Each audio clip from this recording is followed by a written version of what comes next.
Janine Aminado, cool guy, sweet at kind-hearted si Echo, pero wala pa sa planong pakasal. Mainit-init na balita, mga ka-celebrity hub. Sa gitna ng patuloy na kilig at haka-haka tungkol sa kanila ni Jericho Rosales, aminado si Janine Gutierrez na talagang, cool guy, sweet at kind-hearted person si Echo. Pero teka lang, wala pa raw sa planong magpakasal. Sa isang recent interview, hindi naiwasang matanong si Janine tungkol sa status ng kanilang relasyon. Hindi man diretsahan ang sagot, pero bawat salita niya, puno ng papuri para kay Echo. He's a really kind person. Super thoughtful, super cool to be with, ani Janine habang tila kinikilig sa kanyang mga sagot.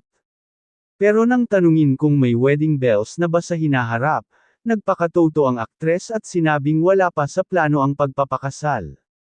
Right now, we're both just enjoying life and our work. No pressure, no labels, dagdag pa niya.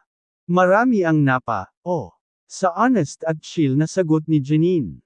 Sa kabila ng closeness at undeniable chemistry nila ni Echo, lalo na sa mga recent photoshoots, events, at red carpet moments, mas pinipili raw nilang mag-focus sa ngayon at I-enjoy ang bawat sandali. Siyempre, hindi pa rin mapigilan ng netizens ang kiligin. Sila na yan, hindi lang nila inaamin. Walang label pero may love. Push na yan. Echo 9 pa rin kami forever. Mukhang patuloy pa rin ang paglalapit ng tadhana sa kanila, kahit walang label, may spark, may kilig, at may respeto. Ikaw, ka-celebrity hub, ano sa tingin mo? Sila na ba talaga kahit walang label? Comment down below and don't forget to like, share, and subscribe para sa susunod na pasabog tungkol sa Echo 9.